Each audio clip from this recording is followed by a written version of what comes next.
장감대감 소점아님, 한여름 더위에도 잘 오셨사옵니다. 이 이야기를 듣지 않으면 얼음 동동식혜에 엿기름이 빠진 것과 같을 터이니 자리 고이 펴고 귀 기울이시지요. 그럼 오늘의 이야기 펼쳐보겠사옵니다. 이놈의 아들놈은 보는 눈도 없구나. 대감은 사랑채 문틈으로 마당을 내다보며 이를 갈았습니다. 겨울의 마지막 눈발이 하늘거리는 그 순간 갓 시집 온 며느리가 헛간 앞에서 무언가를 뒤적거리고 있었거든요. 저 계집애가 또 뭔 짓을 벌이려는 거냐. 며느리 김씨는 20세가 된 나이에도 얌전하지 못했어요. 시집 온 지 사흘째인데도 집안 곳곳을 기웃거리며 이상한 일만 벌였습니다. 아가. 대감이 목소리를 높이자 며느리가 깜짝 놀라며 뒤를 돌아봤어요. 네, 아버님.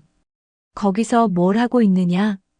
이 창고 자물쇠가 너무 오래되어서 혹시 열쇠가 어디 있나 해서요. 대감의 눈썹이 치솟았습니다. 그 자물쇠는 할아버지 때부터 열리지 않던 것이었거든요.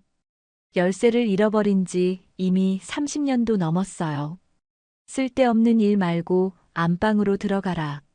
네, 아버님. 며느리는 고개를 숙이며 물러났지만 그 눈빛에는 여전히 호기심이 가득했습니다. 대감은 그런 며느리를 보며 한숨을 내쉬었어요. 아이고, 내가 전생에 무슨 죄를 지었다고. 저런 참하지 못한 게 며느리로 들어왔나. 사실 며느리를 받아들이기까지 한바탕 소동이 있었습니다. 아들 이방이 어느 날 갑자기 와서 무릎을 꿇고 사정했거든요. 아버지, 제발 이 혼사를 허락해 주십시오. 안 된다. 우리 집안 격에 맞지 않는 계집을 어떻게 며느리로 들이겠느냐. 아버지, 저는 이 사람 아니면 장가를 들지 않겠습니다. 아들의 완고함에 결국 대감이 굴복하고 말았죠. 하지만 마음속으론 내키지 않았습니다. 별 볼 일 없는 향리 집안 딸을 우리 대감 집안에서 뭘 해낼까? 며느리 집안은 고작 향리 벼슬을 하는 평범한 가문이었어요. 대감 집안과는 격이 맞지 않았습니다. 비록 지금은 몰락했지만 예전에는 당당한 양반가였거든요. 첫 만남부터 예감이 좋지 않았는데 그날이 떠올랐습니다. 며느리가 처음 대문을 들어설 때의 모습 말이에요. 다른 새댁들처럼 수줍어하거나 조심스러워하지 않았어요. 오히려 집안을 이것저것 둘러보며 무언가를 파악하려는 듯 했습니다. 참 범상치 않은 아이로군. 그런데 며느리의 이상한 행동은 거기서 그치지 않았어요. 이튿날 아침 대감이 마루에 나와 보니 며느리가 부엌 아궁이 앞에 쪼그리고 앉아 있었습니다. 아가, 거기서 뭘 하느냐? 아버님, 이 아궁이가 이상해요. 연기가 자꾸 거꾸로 나오거든요. 그건 원래 그런 거다. 오래된 집이니까. 아니에요. 분명 이유가 있을 거예요. 며느리는 포기하지 않고 굴뚝을 올려다보며 중얼거렸어요. 굴뚝 중간쯤에 뭔가 막힌 것 같은데. 그러더니 갑자기 일어나서는 긴 막대기를 들고 지붕으로 올라갔습니다. 대감이 깜짝 놀라서 말렸지만 이미 늦었어요. 아가, 위험하다. 내려와라. 하지만 며느리는 굴뚝 안으로 막대기를 집어넣더니 이것저것 건드렸어요. 잠시 후 새 둥지와 나뭇가지들이 우수수 떨어져 내렸습니다. 이걸 보세요, 아버님. 이게 연기를 막고 있었어요. 정말이었습니다. 그날 저녁부터 부엌에 연기가 차지 않았거든요. 몇 달째 괴롭히던 문제가 하루 만에 해결된 거였어요. 이게 어찌 된 일이냐? 대감은 어리둥절했습니다. 이런 간단한 일을 왜 아무도 생각하지 못했을까 싶었거든요. 사흘째 되던 날, 이번엔 마루에서 소동이 벌어졌습니다. 어머, 이상해. 왜 이렇게 기울어져 있지? 며느리가 마루 한쪽을 가리키며 말했어요. 그 부분은 오래전부터 기울어져서 사람이 지나갈 때마다 삐걱거렸습니다. 그건 집이 오래되어서 그런 거다. 어쩔 수 없는 일이야. 아니에요. 분명 이유가 있을 거예요. 며느리는 마루 밑을 들여다보더니 무릎을 탁 쳤어요. 아, 여기 기둥 받침이 썩었어요. 그래서 기울어진 거네요. 뭐라고? 대감이 직접 확인해 보니 정말이었습니다. 기둥을 받치던 돌 하나가 완전히 썩어서 무너져 있었어요. 서방님, 큰 돌 하나만 가져다 주세요. 아들 이방도 신기해하며 돌을 가져왔습니다. 며느리가 기둥 아래 돌을 받쳐주자 삐걱거리던 소리가 말끔히 사라졌어요. 세상에, 이렇게 간단한 일이었다니. 그날 밤 대감은 잠자리에서 한참을 생각했습니다. 이 아이가 설치고 다니긴 해도 보통 잔머리가 아닌 것 같구나. 하지만 여전히 완전히 인정하기는 어려웠어요. 조금 더 참하고 얌전했으면 하는 바람이 컸거든요. 봄이 오면서 며느리의 이상한 행동은 더욱 심해졌습니다. 아가, 또 뭔 짓을 하고 있느냐? 대감이 마당에 나와 보니 며느리가 헛간 구석에서 낡은 장부들을 들추고 있었어요. 아버님, 이 장부들이 언제 것인지 궁금해서요. 그런 건 볼 필요 없다. 다 옛날 일이니까. 하지만 며느리는 포기하지 않았습니다. 먼지 쌓인 장부를 하나씩 펼쳐보며 무언가를 적어두었어요. 이상하네요. 여기 쌀값이 다른 곳보다 훨씬 비싸게 적혀 있어요. 뭐라고? 대감이 다가가서 확인해 보니 정말이었습니다. 10년 전 장부에 쌀값이 시세보다 2배나 비싸게 기록되어 있었거든요. 아, 그때 아전놈이 속였구나. 아전이요? 그래, 그 자식이 장부를 조작해서 차액을 빼돌렸던 모양이다. 며느리는 다른 장부들도 뒤져보더니 여러 가지 부정을 찾아냈어요. 그동안 집안에서 왜 그렇게 헛돈들이 나가는지 이유를 알 수 있었습니다. 이제야 알겠네. 우리가 당한 게 한두 가지가 아니었구나. 며느리의 꼼꼼함 덕분에 집안에 숨겨진 문제들이 하나둘 드러났습니다. 이번엔 온돌 틈새를 살피기 시작했어요. 서방님, 여기 온돌 구조가 이상해요. 뭐가 이상하다는 거야? 연기가 제대로 빠지지 않게 되어 있어요. 여기 구멍 하나만 뚫으면 훨씬 따뜻해질 것 같은데요. 아들 이방도 처음엔 반신반의했지만 며느리 말대로 해봤습니다. 작은 구멍 하나를 뚫자 정말로 방이 훨씬 따뜻해졌어요. 이 아이 참 신기하다. 어떻게 이런 걸 다 알지? 그런데 며느리가 가장 오랫동안 들여다본 건 바로 그 낡은 자물쇠였습니다. 매일같이 창고 앞에 가서 자물쇠를 만지작거렸어요. 녹이 슬고 낡아서 아무도 관심을 두지 않던 것이었는데 말이죠. 저 계집애가 이번엔 왜 자꾸 저기만 기웃거리는 거지? 대감은 못마땅해 했지만 며느리를 막지는 않았습니다. 워낙 다른 일들을 잘 해내서 믿음이 생겼거든요. 뭔가 이유가 있겠지. 어느 날 저녁 며느리가 대감을 찾아왔습니다. 아버님, 혹시 할아버님께서 무엇을 소중히 여기셨는지 아세요? 글쎄, 별다른 건 없었는데. 왜 그러느냐? 그 창고 자물쇠 말이에요. 왜 그렇게 단단한 자물쇠를 달아놓으셨을까 싶어서요. 대감은 잠시 생각에 잠겼습니다. 할아버지는 평소에 과묵한 분이셨지만 그 창고만큼은 각별히 아꼈거든요.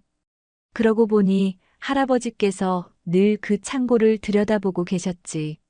무엇이 들어있는지는 모르겠지만 말이야. 근데 열 수 없을 게다 열쇠꾼도 못 연 곳이다. 며느리의 눈빛이 반짝였습니다. 마치 보물을 찾은 듯한 표정이었어요. 그날 밤부터 며느리는 더욱 열심히 자물쇠를 연구하기 시작했습니다. 여러 가지 도구로 시도해봤지만 쉽게 열리지 않았어요. 아무래도 특별한 방법이 있는 것 같은데. 계절이 바뀌어 여름이 되자 집안 분위기도 조금씩 달라졌습니다. 며느리의 부지런함 덕분에 살림살이가 한결 나아졌거든요. 하지만 대감의 마음속엔 여전히 한 가지 아쉬움이 남아 있었습니다. 며느리는 참 기특한데 언제쯤 손자를 보여줄까? 그런 대감의 마음을 아는지 모르는지 며느리는 여전히 집 아니곳저곳을 살피며 무언가를 찾고 있었습니다. 마치 큰 비밀을 풀어가는 듯한 모습이었어요. 이제는 대감의 호기심도 점점 커져갔습니다. 한편 시어머니는 며느리의 노력을 조용히 지켜보고 있었어요. 참 부지런한 아이로구나. 호기심이 많고 참 똑부러진 게 우리 집안에 복을 가져다 줄 것 같아. 며느리를 보고 항상 생각하곤 했죠. 우리 아가 참 기특해. 계속 내가 하고 싶은 대로 해봐. 그런 격려 덕분에 며느리는 더욱 열심히 집안일에 매진할 수 있었어요. 가을이 깊어갈 무렵 드디어 기다리던 소식이 들려왔습니다. 아버지, 좋은 소식이 있어요. 아들 이방이 환한 얼굴로 달려왔어요. 대감은 벌써부터 가슴이 두근거렸습니다. 뭔 일이냐? 부인이 아이를 가졌어요. 정말이냐? 대감은 너무 기뻐서 손을 비비며 연신 웃어댔어요. 드디어 손자를 볼 수 있겠구나 싶었거든요. 이제야 우리 집안의 대가 끊기지 않겠구나. 그날부터 대감은 며느리를 보는 눈빛이 달라졌습니다.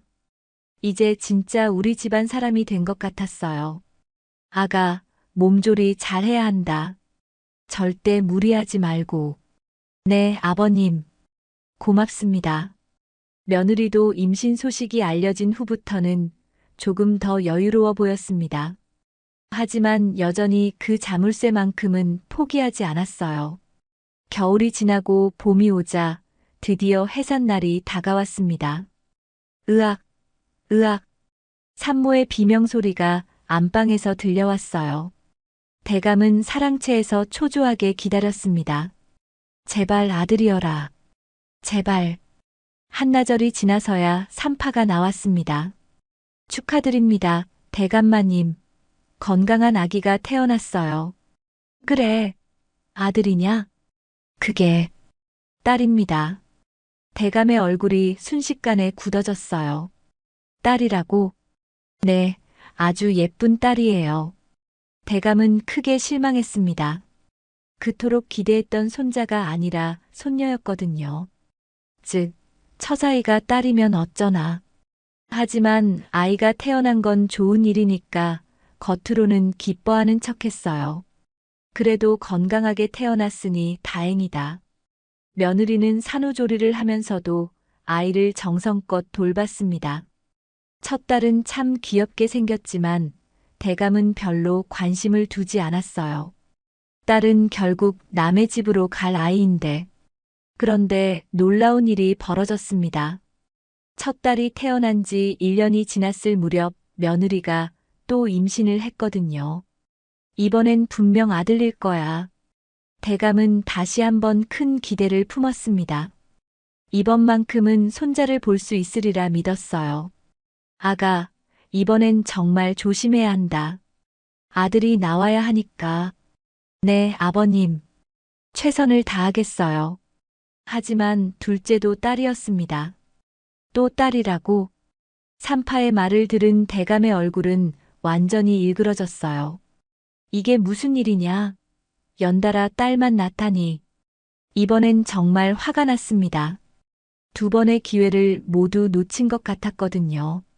쓸모없는 것들만.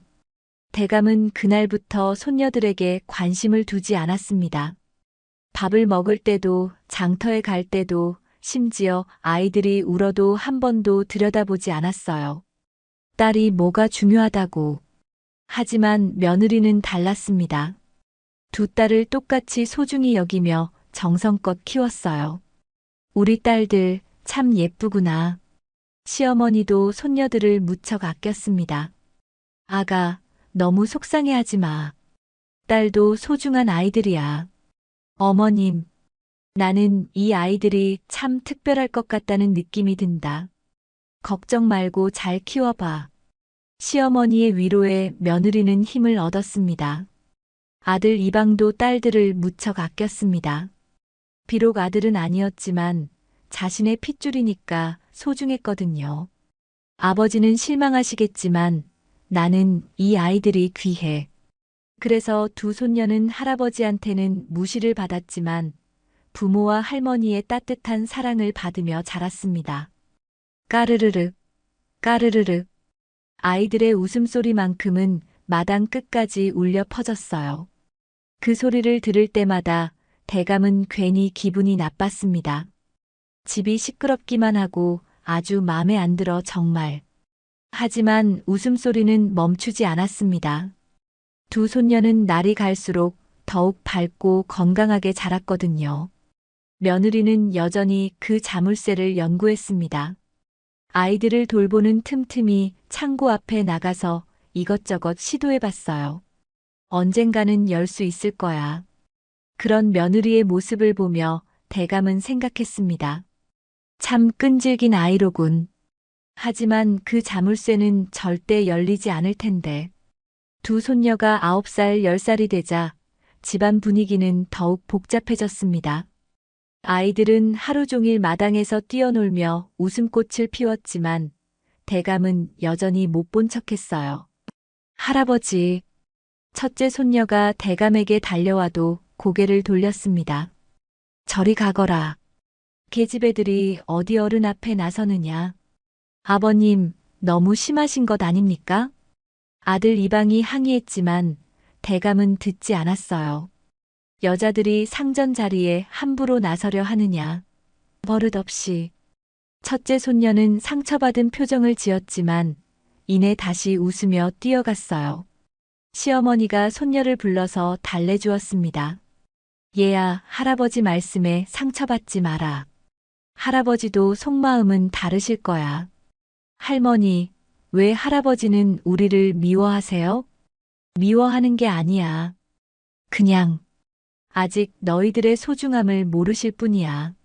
할머니의 따뜻한 위로에 손녀는 금세 기운을 되찾았습니다. 그런데 이상한 일들이 하나둘 생기기 시작했습니다.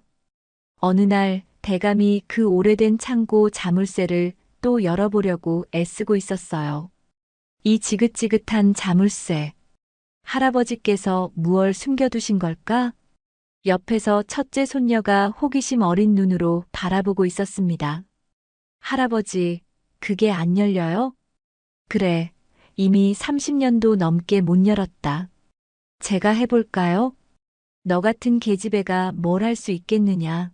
정신 사납게 하지 말고 저리 가거라. 대감이 호통을 쳤지만 첫째 손녀는 포기하지 않았습니다.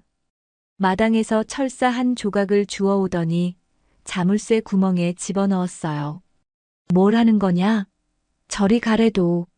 아빠가 가르쳐 준 거예요. 이렇게 하면.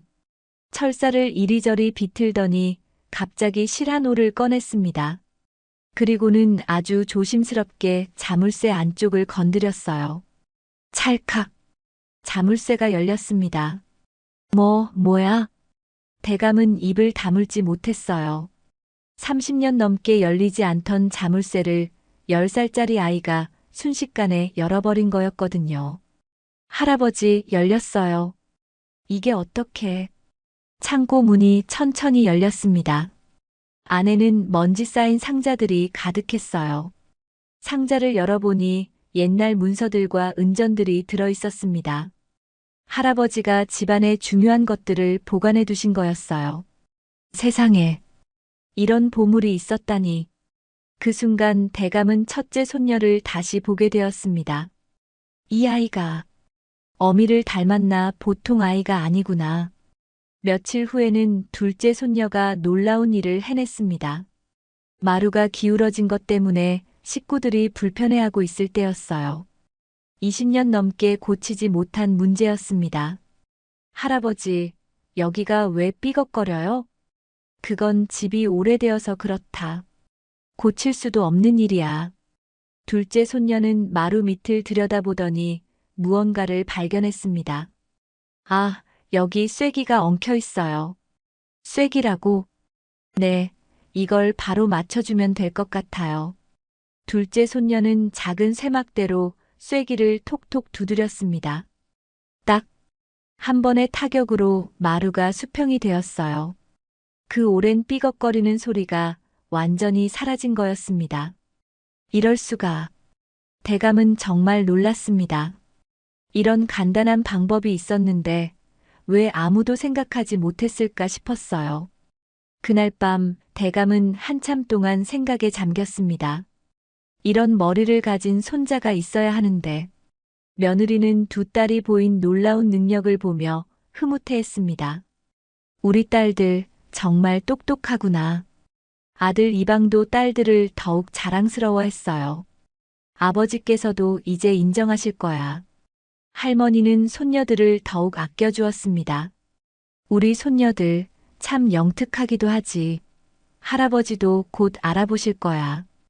여름이 되면서 조선 전역에 유례없는 대가뭄이 찾아왔습니다. 이런 가뭄은 처음이야. 하늘이 무너져도 솟아날 구멍은 있다더니 이번엔 정말 답이 없구나.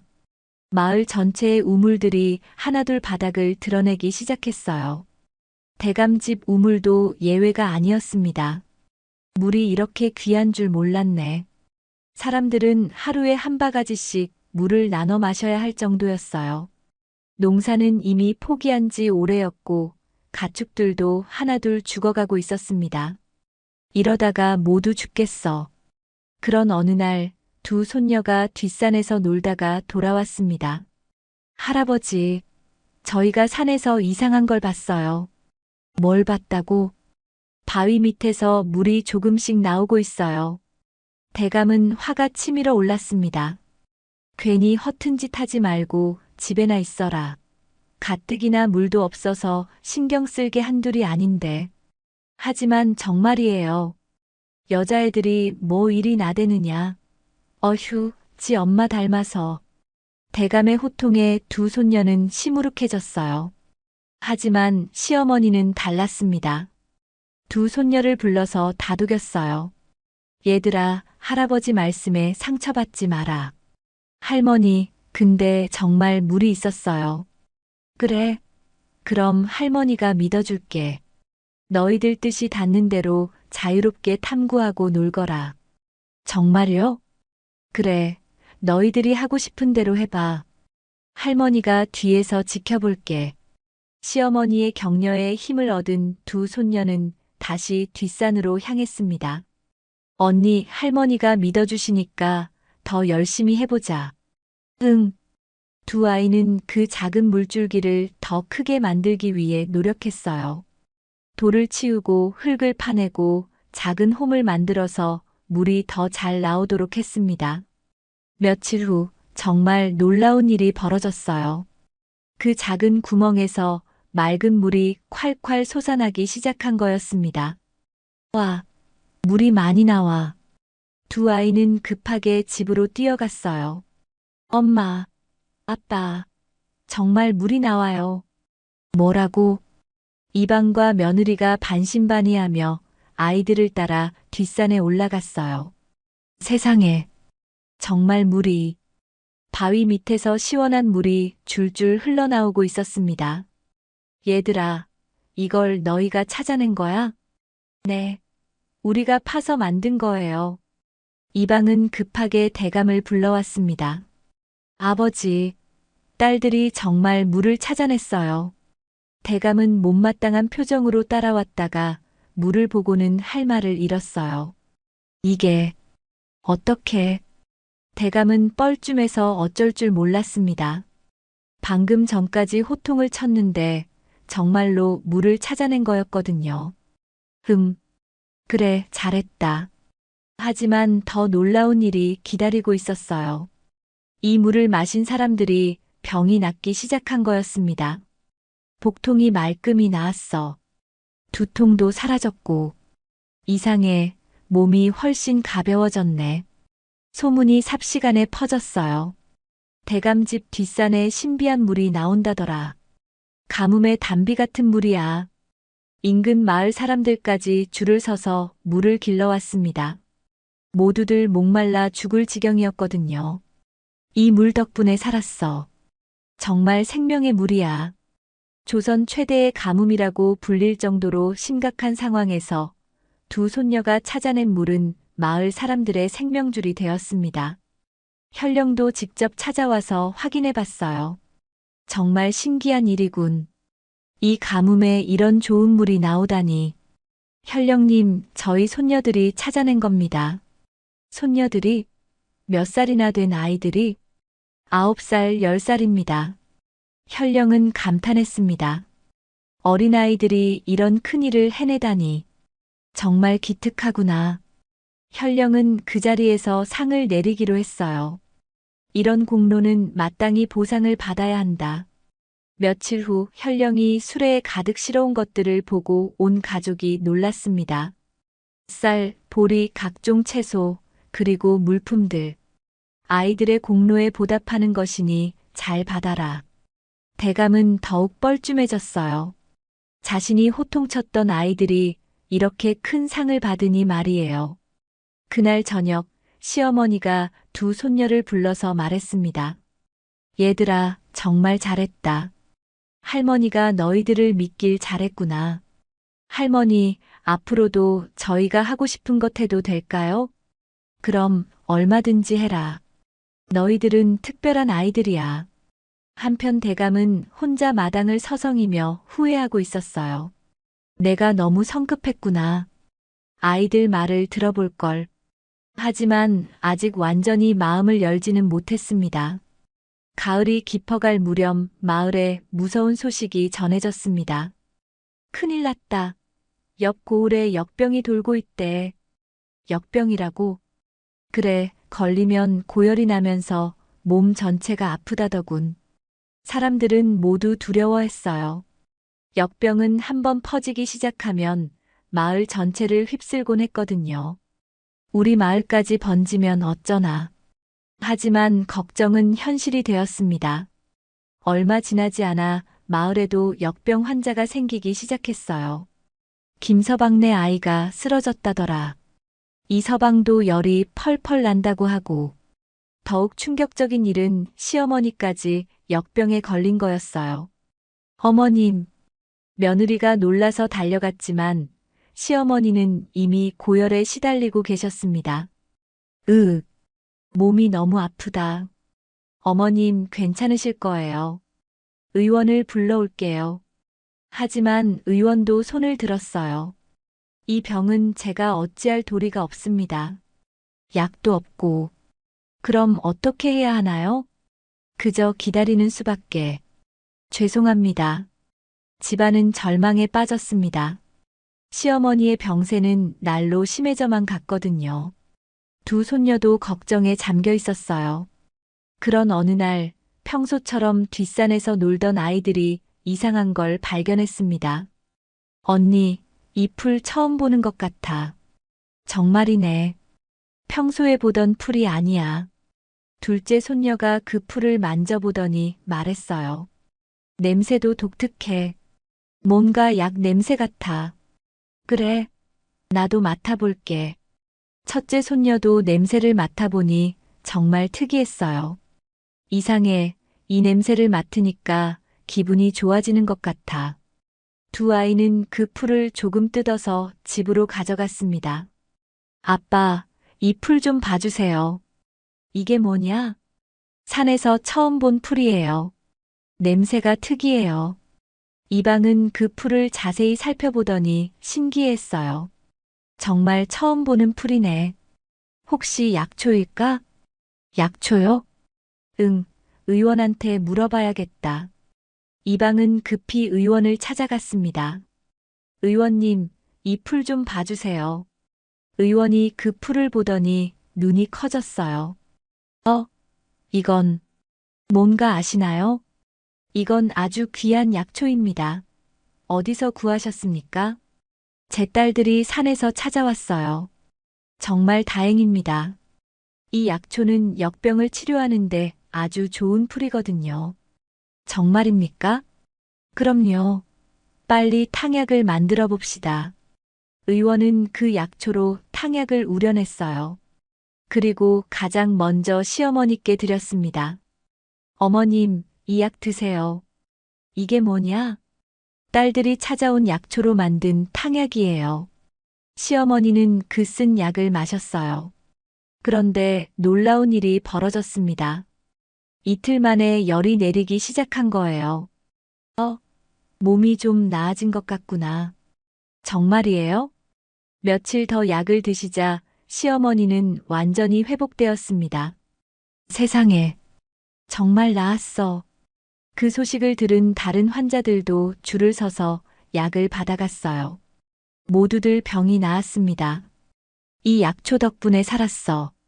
정말 신기한 일이야. 대감은 죽어가던 시어머니가 살아나는 걸 보고 눈물을 흘렸어요. 내가 너무 어리석었구나. 이 아이들이 우리 집안의 생명의 은인이었어. 대감의 목소리는 떨리고 있었습니다. 이방은 딸들에게 물어봤어요. 얘들아, 그 약초가 더 있는 곳을 알고 있니? 네, 산에 많이 있어요. 어디에 있는지 가르쳐 줄 수 있겠니? 물론이죠. 두 손녀의 안내를 받아 여러 약초 군락지를 찾아냈습니다. 산 곳곳에 그 귀한 약초가 자라고 있었어요. 이렇게 많은 약초가 있었다니. 마을 사람들뿐만 아니라 인근 고을 사람들까지 모두 살릴 수 있을 정도였습니다. 이 소식은 곧 현령의 귀에 들어갔고 현령은 즉시 조정에 보고했어요. 전하, 놀라운 일이 일어났습니다. 무슨 일이냐? 한 집안의 어린 손녀들이 역병을 치료하는 약초를 찾아내어 수많은 생명을 구했습니다. 그 아이들이 앞서 물도 찾아낸 아이들이냐? 그렇습니다, 전하. 신비한 약수터와 약초를 모두 찾아낸 것입니다.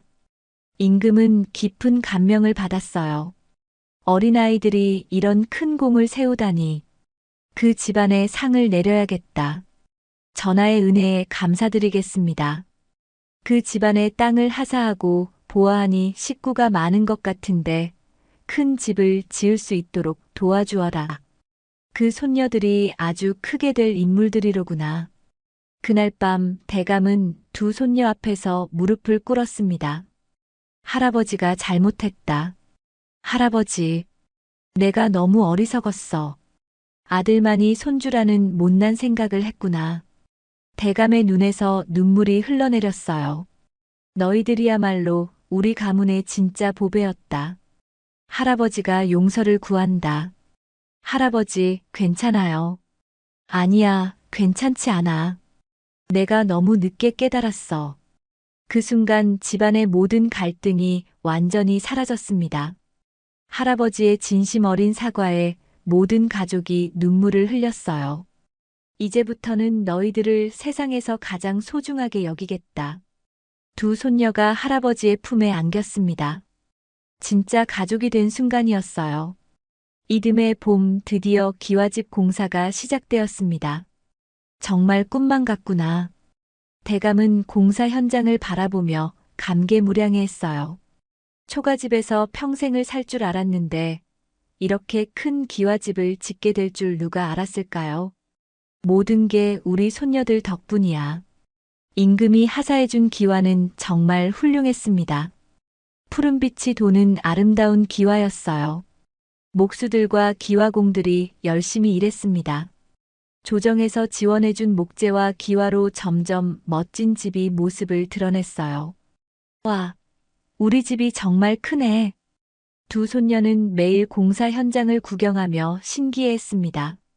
할아버지, 이 집에 몇 명이 살 수 있어요? 글쎄, 100명도 넘게 살 수 있을 거야. 100명이나요? 우와. 그런데 공사가 진행되면서 대감의 마음에 한 가지 변화가 생겼습니다. 이 큰 집을 우리 가족만 쓰는 게 맞을까? 저녁 식사 시간에 대감이 말을 꺼냈어요.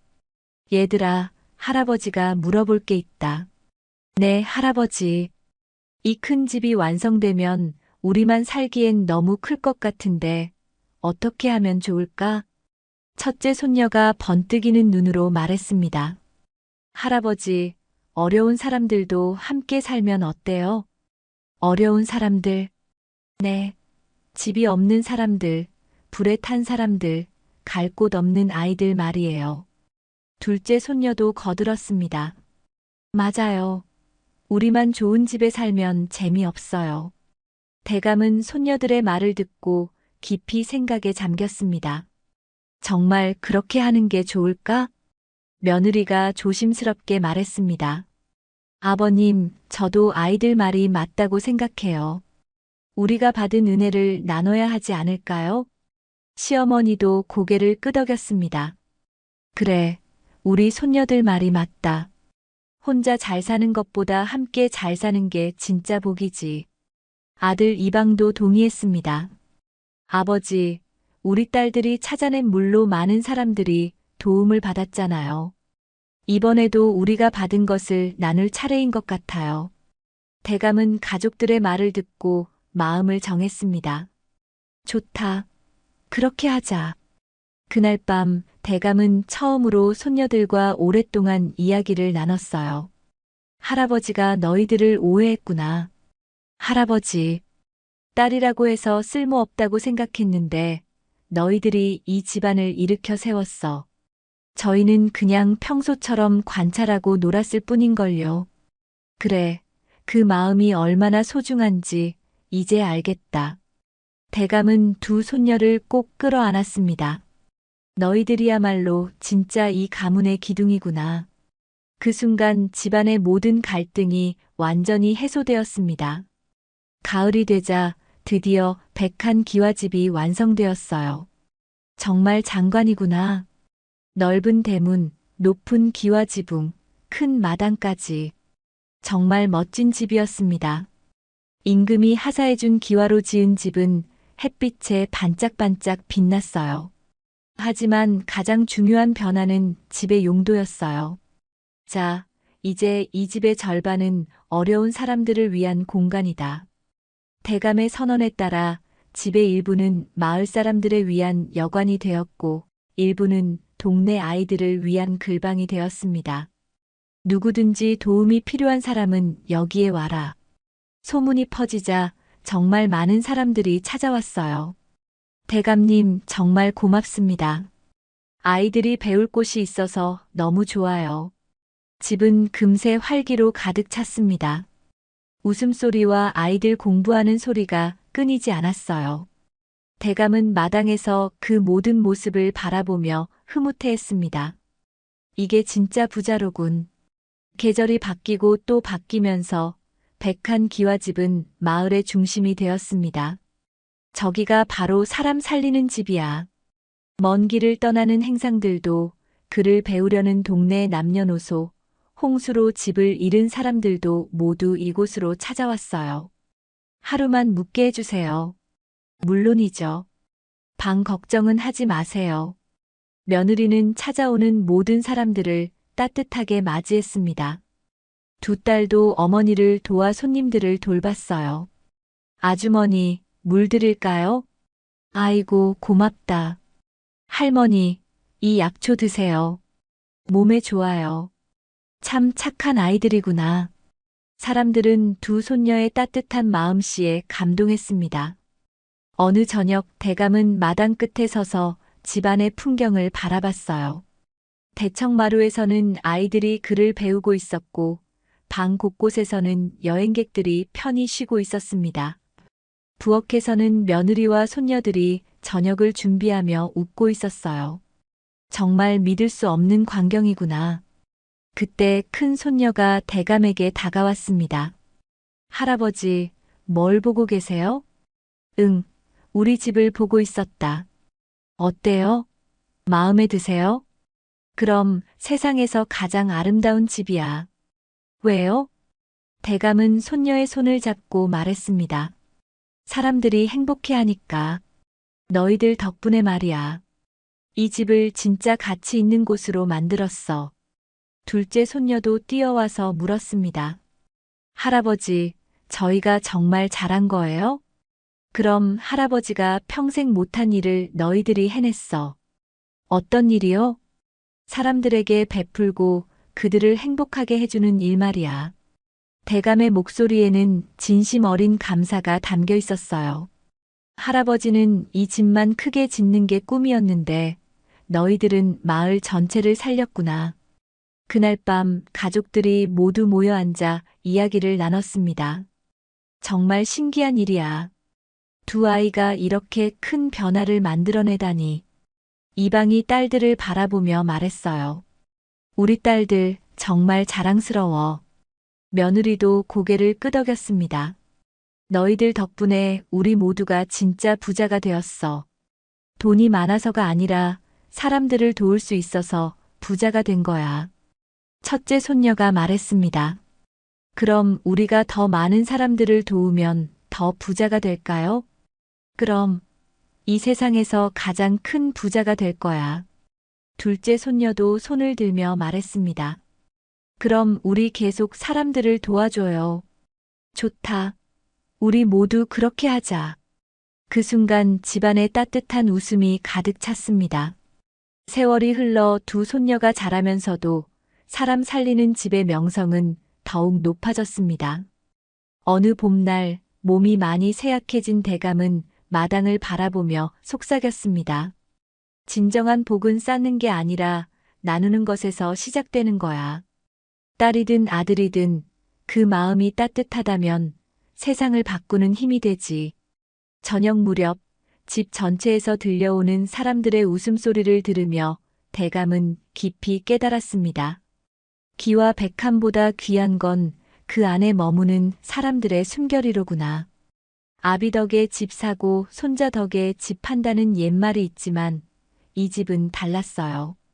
손주 덕에 집을 얻었을 뿐만 아니라 그 집이 세상을 더 따뜻하게 만드는 보금자리가 되었거든요.